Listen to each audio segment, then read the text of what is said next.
It's fantastic to have you with us today. As always, these events are a really fantastic opportunity for people to network, to meet like-minded people, to find out who does what. So if I can ask you all to start the ball rolling, and in the chat, introduce yourself, say who you are, what you do, and where you work, because there's a brilliant opportunity then for people to find like-minded people doing similar kinds of things. So do get going with that. I'm Jo Stanford. I head up the Healthcare Project and Change Association, and I'm going to be leading today's session. And I'll get started because I'm mindful that we've got quite a bit to get through.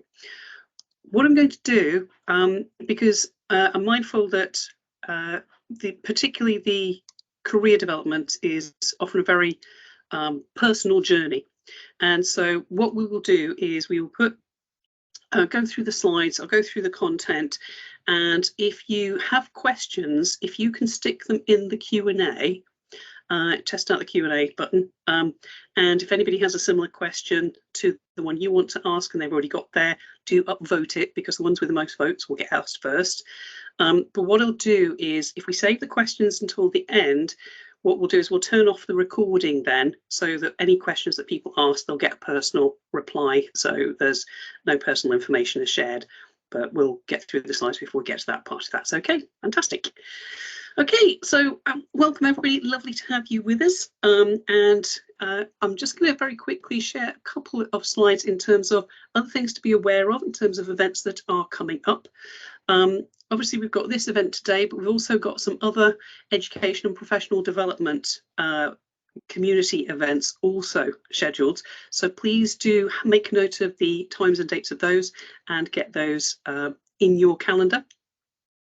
We have Cambridge Spark, who are doing a session on aligning digital skills to the National Competency Framework. So if anybody does have a dual profession between project and digital delivery, this is a great opportunity to develop your skills across the intersection between those careers. I'm doing some work with the Federation for Informatics Professionals, and we're looking to pull together some joint events later in the year. And again, you know, no profession exists in isolation. There's an awful lot of crossover, so we'll hopefully be sharing some of those areas with you. The second event is with the JGA group, and they're the people who deliver our level 7 apprenticeship on systems thinking. And that session is on core concepts and methodologies of systems thinking, theory, complexity, and dynamic modelling, and that's with Richard Goodwin. So again, systems thinking isn't unique to the project profession, so if you have colleagues that this might be of interest to, please do pass it on. And then we've got our fantastic storytelling community events. We've got one on the 2nd of July. We've had 2 already. If you've missed those, do look on our community events page and on our YouTube channel, and you can catch up on the ones that have already taken place. And that's the role of storytelling in changing mindsets and supercharging digital adoption with the fabulous Bryn Hodgkiss. So those events are coming up. We then have also the regional network meetings. So we've got them coming up in May and June in London, Midlands, Scotland, Yorkshire and the Humber, and North East, which is fantastic to see. It's great to see so many of those regional events taking place. Those are all online. So if you go on the website and register and go along and meet your peers and counterparts within your region, but nothing is stopping you from dropping into anybody else's. So if there's one you fancy joining, please do to sign up. It's not exclusive. So careers and professional development insights.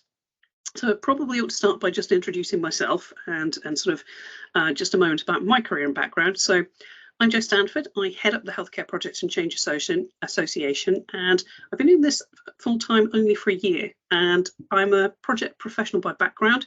Spent 20 years in the health and care sector, so 10 years in the NHS and 10 years at the Department of Health, as was before that, working with the Chief Health Professions Officers, delivering projects and programmes for them. Prior to that, I worked in the private sector, working for a big logistics and distribution multinational. And way back when I started off, my first career was as a lighting designer in the theatre.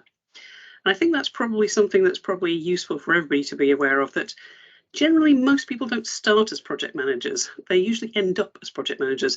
So if anybody had an interesting career before they got into project management that they're happy to share, stick it in the chat, because I imagine there's some fantastically different life journeys that people have taken on before they got to this point. So please do share if you can. So I found project management was the golden thread that took me through all the different sectors that I worked in. And the thing about it was that I aligned myself to the Association for Project Management. I became a chartered project professional and a fellow of the APM. And that helps me both in terms of my professional development, but also to help others support them in their professional development.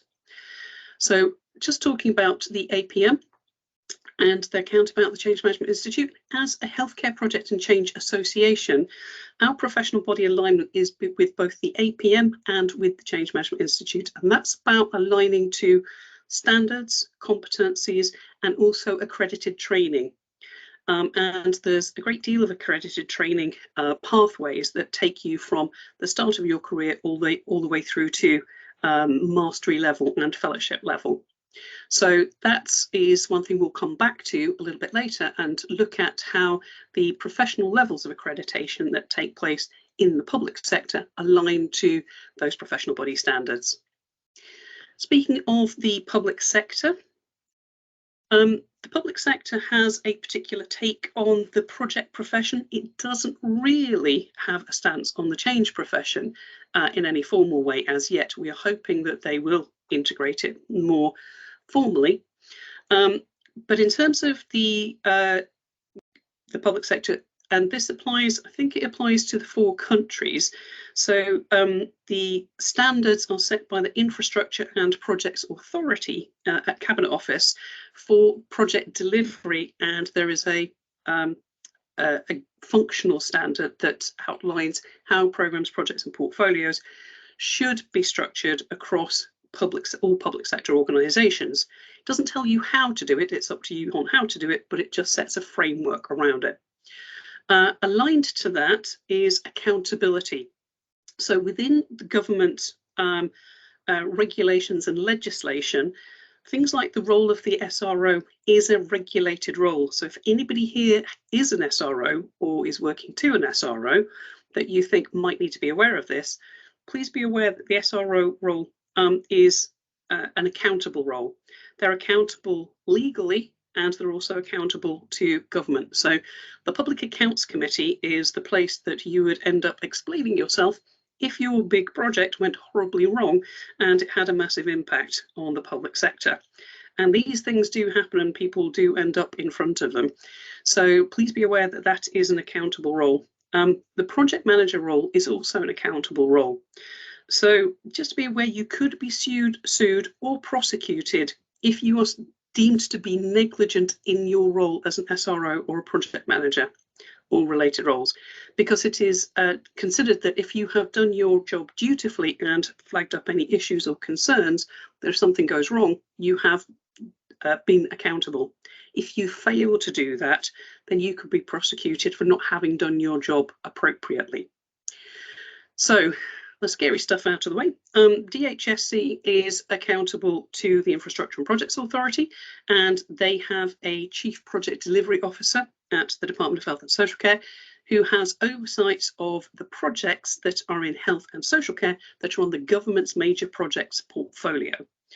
At the moment, there's only 9 or 10 on there. Most of them are IT projects.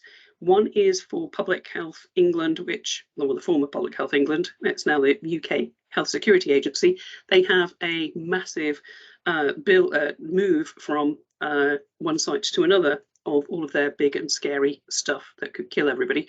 So that's a very high risk project. But a lot of ICT projects. We also have the new hospital programme that's on there as well. And you can go on the website and have a look. But it's just useful to be aware in terms of context and who sets standards around things. And then NHS England has accountability and it needs to provide assurance on delivery of programmes and projects to Department of Health and Social Care, who then report back up to the Infrastructure and Projects Authority. So as I said, that's underpinned by the functional standard, the role of the SRO, and there is also some guidance around principles for project success. So I thought that might be useful in terms of setting the stage for why capability and building professional capability across the sector is important. And when you're looking at your roles and your teams, it's worth having a think about how mature are we and what can we do to build that capability.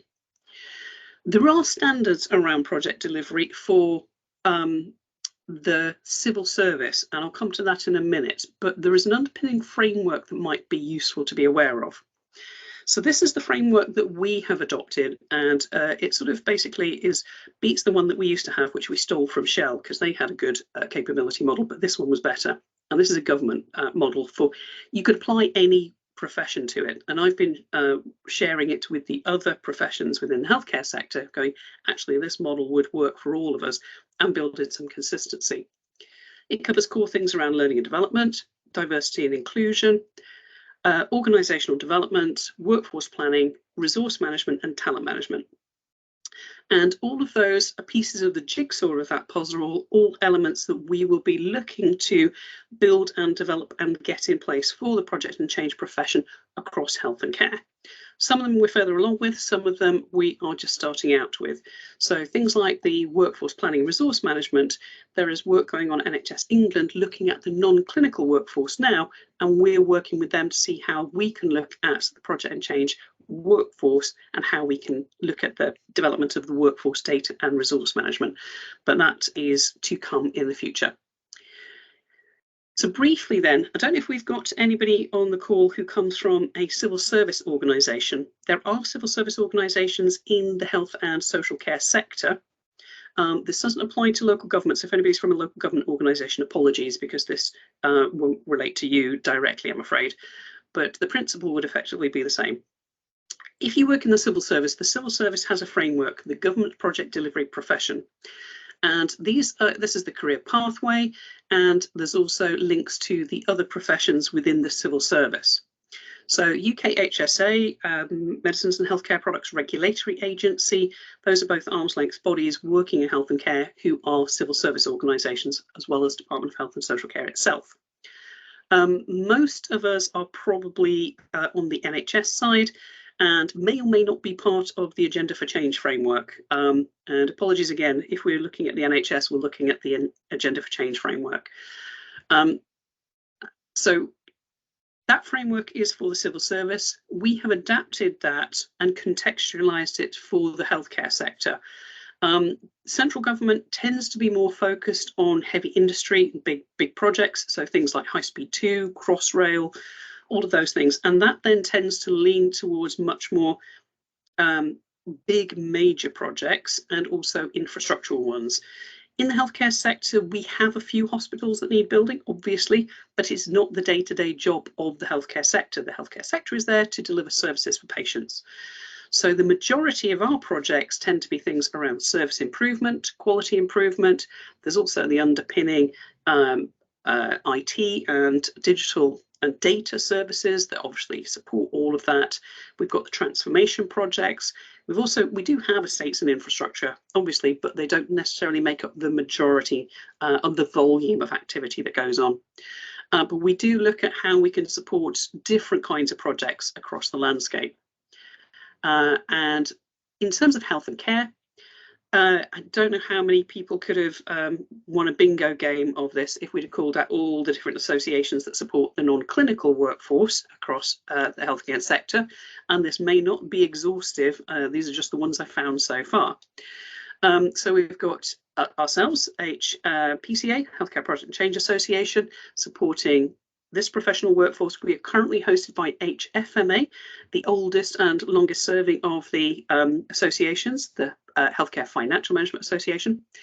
There is the Federation for Informatics Professionals. I think I've written that slightly wrong. And that includes digital data technology and librarians and clinical informaticians. We then have the Healthcare People Management Association, the HR, OD and L&D workforce. The Healthcare Supply Association, so that's procurement, supply chain and contract management. A newer organisation is Proud to be Ops, and there is also in development right now a Proud to be admin, and that's about looking at the wider workforce and how we can support the wider workforce with professional support and development. There is also an association of healthcare cleaning professionals, Communications Association, Institute of Health and Social Care Management, Association of Directors of Adult Social Services, Skills for Health, Healthcare Estates and Facilities Management Association, and Institute of Healthcare Engineering and Estates Management. Anybody knew about all of those existing already? You know, stick your thumbs up and say, yeah, I knew about all of those. I'm guessing not, because it's taken me a long, hard time to find all of these. But there's a really important point here that, as I said, we don't exist in isolation. What we need to do is work collaboratively with the other associations, both in terms of professionalising each of our workforce, but also supporting with crossover of training and development, where we need to develop skills in procurement, in budget management, in business case development. Maybe we're working on estates projects, maybe we're working on social care. There's a real opportunity to cross over here that we will be working on as an association. So I know it's quite a bit of background, but I think it's also very useful to be aware that all of that is going on and existing, and that we're not doing this in isolation. As I said, we developed an NHS version of the government's framework for the civil service, and this was changed to be much more contextual so that it was much more of a people-focused one. So there's much more around change management in here, and we took out some of the major projects, kind of roles that just don't exist in healthcare. But the other thing we included in the healthcare version was that we included modular capability for people who are not project professionals. Now, you may not all be project professionals here, but you work and deliver projects. And the critical thing is, when you look at the majority of people who are leading, making decisions, their exec sponsors, their SROs, these are generally not project change professionals, and yet they need to have the skills. Therefore, we need to provide that skill set for them. And then we have some professionals that are managing programs, projects, but also practically everybody else gets involved. Whether they're clinicians, whether they're from other professions, that everybody needs to know enough about project and change management to be able to lead it effectively, but also to know when to pass it on to somebody who's got a higher level of skill. And that's the place we want to get to, so that everybody knows their own skills, but also where they're going with their own career development, and when to make sure that they get professional input to support that more complex delivery. We'll go back into that and have a look, and we can go through it in detail if people want to have a view of it. You can get access to the framework. It is in our Knowledge Hub community site under capability development. That's going through a bit of a refresh at the moment, so it may not look exactly as you normally see it, but we're refining that and making it slicker and more efficient. But we will signpost you to that, and if you haven't registered for that before, there's some great resources in there to help you. In terms of then organisational development, there's a really important point about individuals developing themselves and their careers, but also a lot of us will be responsible for teams. What are we doing within our organisations to put the frameworks in place to support not just our teams, but all teams that are working on projects and change, to have some consistency in place? So one of the things that we want to do is to work with organisations and with their whoever their head of profession might be or head of function might be, to look at how we can integrate the capability framework to support those professionals working for that organisation, but also to support the non-professionals develop the skills that they need. We'll talk a little bit later about some of the learning and development available to people at all levels. But in terms of the competency levels align to the government framework. The government framework aligns to the professional body framework, particularly the Association for Project Management one, and also particularly that then links to the let me get this right, so many acronyms here.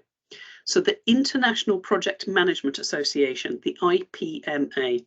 The IPMA sets the standard for project delivery globally. every association across the world aligns their standards to the IPMA standards, and we are aligned to them through our framework as well. So the standards that you would be developing here are consistent with the professional body, with the public sector, but also private sector as well. So if you took those skills elsewhere, they would be transferable. The competencies that are in the competency framework go beyond the government one, because we have the project management competencies, but we also added specialist competencies around program management, portfolio management, and organizational change management. We thought those were really important because those are really important functions that take place, and we need the appropriate skills and competencies to do that. The kind of level that we are aiming at in terms of our internal training that we provide through HPCA is really aimed at levels 1 and 2. There is a lot of accredited training out there where you can go on 3- and 5-day courses in particular project management skills that are accredited by the professional body or the APMG, and those tend to be from level 3 upwards. We're not necessarily needing to compete with those, but actually that foundation level, that introductory level, is a really important gap, and we want to make sure that we are getting people on their journey effectively and appropriately. So coming back to that bit about team capability development, one of the things that the government has done is align to the IPMA standards for foundation through to master practitioner level, and this is beyond going on training courses or beyond becoming a chartered project professional. This is about an accredited skills level, and that accreditation, government has developed a framework for it through the Infrastructure and Projects Authority, and we are looking to see how we can align to it and map to it. People can apply for it now, but it has to generally go through the government framework, and there takes a bit of adaptation if you're working in the NHS.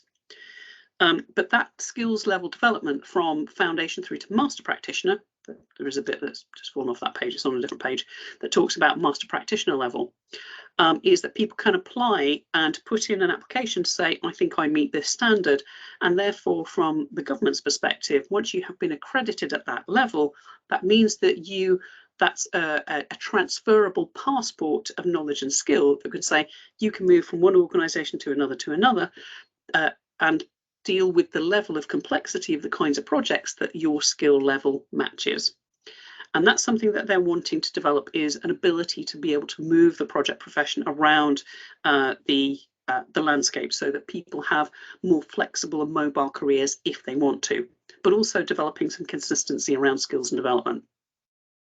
Supporting this, we have a learning and training prospectus and a competence assessment form, and it's not particularly complex at the moment, but it's basically an online forms that you can fill in to look at where you are and what areas you might want to develop, looking at your role or your kind of role and the band and what kind of role you're doing and the competencies aligned to them.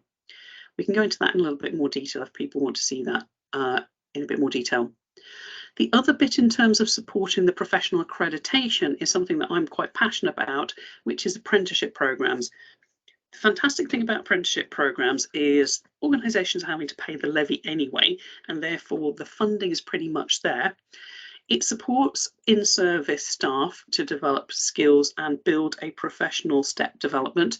It goes all the way from level 3 data citizen, which builds some skills around data analytics that then can go into the level 4, but also the level 4 associate project manager and a level 4 project data analyst.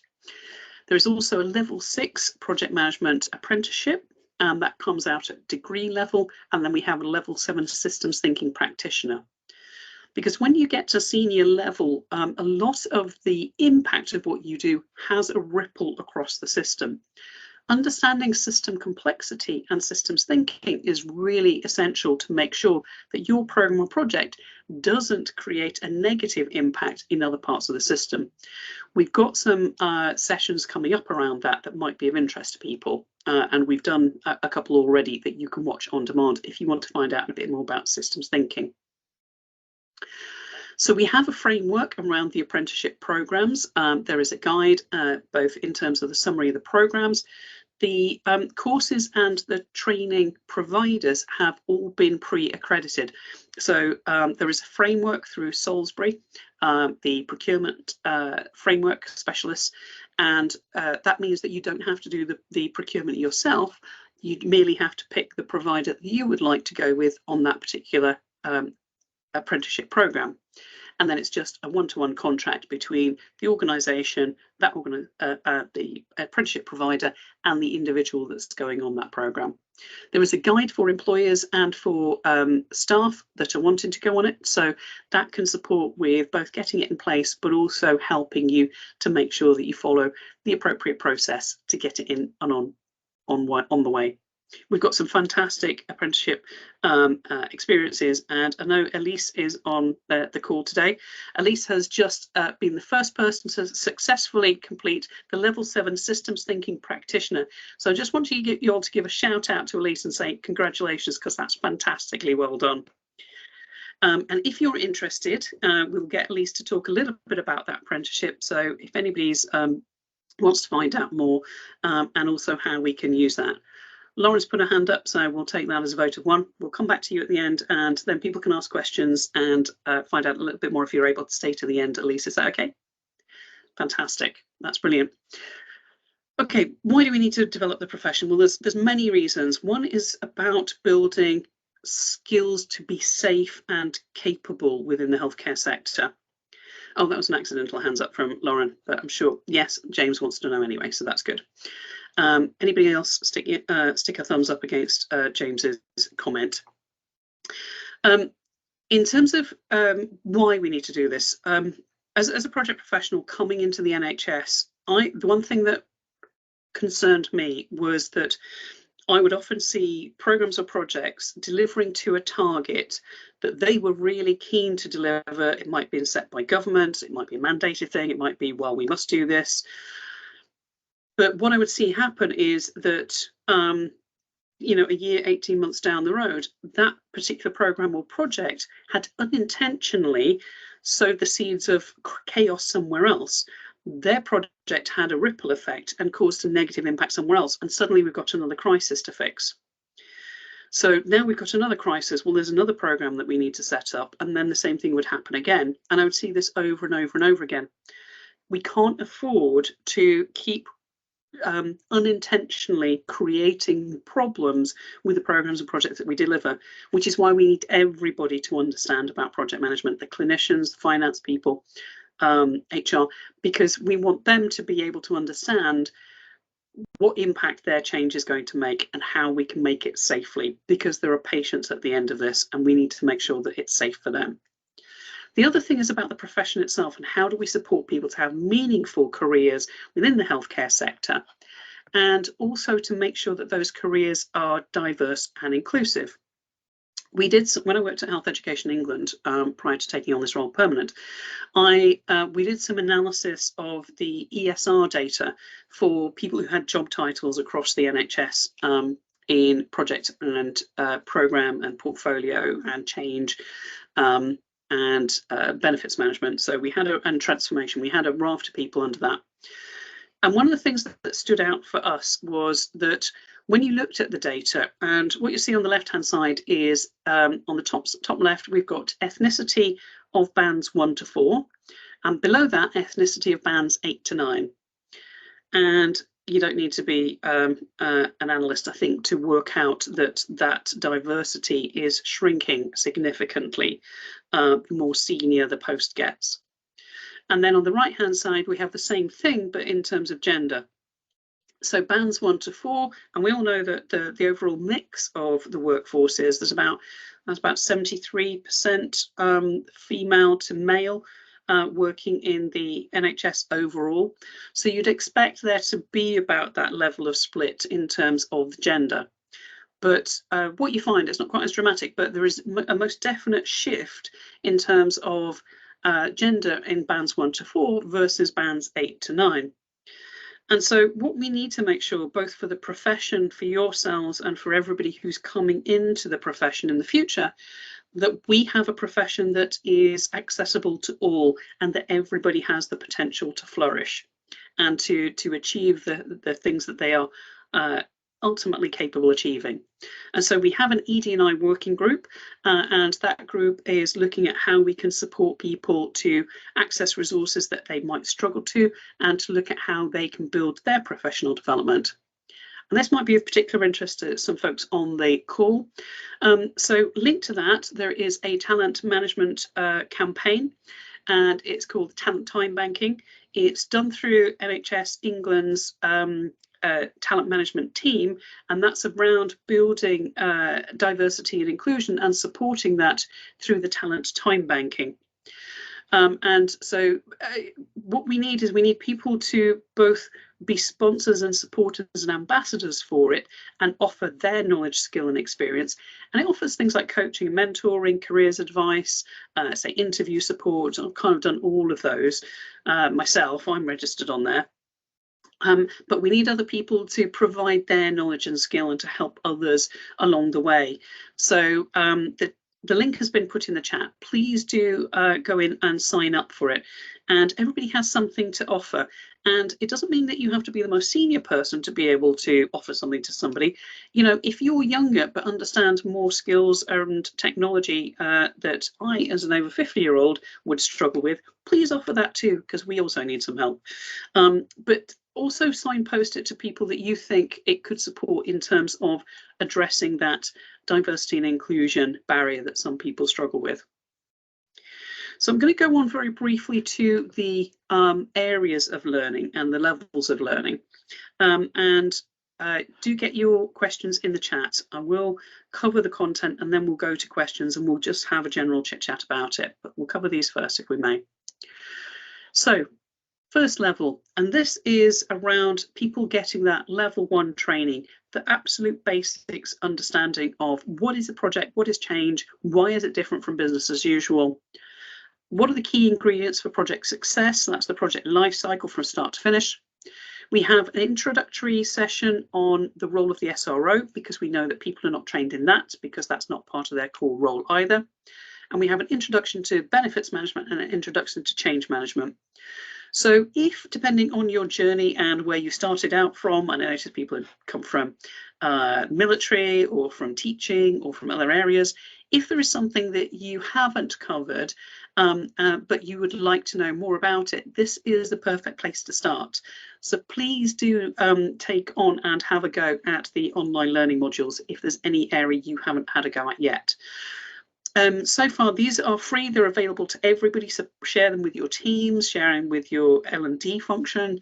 Make sure that everybody knows about it. We've had over 15,000 people complete them so far, and over a third of those were clinicians, which is fantastic news, because when we started it out, those were the people that I was aiming for, because it's really important that they get involved in the projects and change, that they bring their knowledge and expertise, but they also need to understand how we manage projects and change safely and effectively. So do signpost it to those colleagues as well. Going on from there, looking at then the sort of next level up, we're looking at mastering program initiation. So there is a course that we offer, and that's around starting your programs off, but linking it particularly to identifying the benefits, because the really important place to start is knowing where you want to get to, and having your benefits identified and how you're going to manage and measure those is really important. We have a number of programs around change management, because we know this is a real gap. There's lots of project management training out there. There's a lot less change management. But if we don't take people on the journey with us, it doesn't matter what you do, it will fail if people aren't using that new thing, the new way of working, if they're not using the new system, and the patients and the service isn't achieving the benefits. So please do have a look at those courses. Those are on the website. Linked to that, then the SRO program. And again, if you are an SRO or if you have an SRO that you're working for, please do flag this up to them. The Leadership Academy has commissioned us to deliver SRO training, this SRO training for the North East and Yorkshire ICS landscape. So those courses are already starting. We're looking at talking with the other Leadership Academies, but individual organisations can commission them, or we have open courses. Have a look on our website. We have a flyer for this as well. So if you want to send it to somebody and go, by the way, I'm aware that you might not have had access to this learning in your role of SRO, please do have a look at this. and the level 1 online learning module. That's free and accessible for everybody to do. So if you want to know what the SRO should be doing, maybe start with that one yourselves as well. The other area of kind of critical importance is around governance. Particularly as we get in England, the integrated care systems, and in Scotland and Northern Ireland, particularly where you have the health boards, it's that relationship and governance of programs and projects across boards and with the department, and making sure that that is all connected up. So the P3G, so Portfolio Program Project Governance, and that's qualified accredited training. Those are available. We've got some masterclasses coming up. There was also, we did some lunch and learn sessions with, I've forgotten his name, Ross Garland, who literally wrote the book. He wrote the best practice guide. It's fantastic and up to date and out there. So please do have a look at that webinar that we have already done to find out more about it. If you can, sign up to this if you have any role to do with governance and assurance. Very fun, very good training and very useful and easy to access. So just to be aware in terms of other things that are going on in terms of adding to your learning, and everybody's at that stage of the financial year where they're looking at their own professional development and their own training for their teams.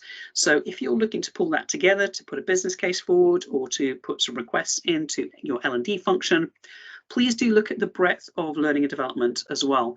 We are linked to the House of PMO and the Association for Project Management through our website, and you can see those events on there, and also in our Knowledge Hub site. The APM posts their events directly into the Knowledge Hub events page. So you can always go and see, and those are generally free to access and to go along to. The other thing is about meeting and networking. We also mentioned our networks. The other thing then is our conference, and we've got a fantastic set of sessions at the conference. It's 2 days, it's in Birmingham, so it's not that expensive. We're not going to be going back to London again soon. Sorry for anybody in London, but it's cheaper out there. Do sign up for it, because again, this is very much about learning and development, but also networking and sharing and collaborating. So please do see if you can get that into your professional development plans for this year. And then just very quickly, we are aiming to get organisations becoming members. The point about organisational membership is that as individuals, you can develop yourselves, but unless your organisation has the capability framework and the apprenticeship programmes, and we're looking to develop a graduate scheme at some point, and also looking at the support from education and training offerings and competence assessment and the job roles, it's going to be really hard to look at consistently developing careers. So we need to get the organisations themselves involved and get these things embedded. So do have a look at the organisational membership. We're working with HFMA to put that out across the ICBs, because our dream is to get ICS level membership, which means every organisation under that ICS umbrella will all have membership collectively, and then we can do some real collaborating, networking, and hopefully joining people up. In Scotland, Wales and Northern Ireland, if you're in Northern Ireland, that's fantastic, because membership has been bought for you by the National Digital team, and so every healthcare organisation in Northern Ireland can access the hub and all the resources on it. Scotland, there's a really great network. Go along and join that, and if anybody's interested in membership, do let us know. All of the content is agnostic. I mean, I know I talk a little bit about the England frameworks, but as professionals, it doesn't matter where we are. We're project and change professionals. We're doing it in healthcare. The fact that we might have slightly different structures doesn't make a difference at the end of the day. The knowledge and skills and competence are the same wherever you go.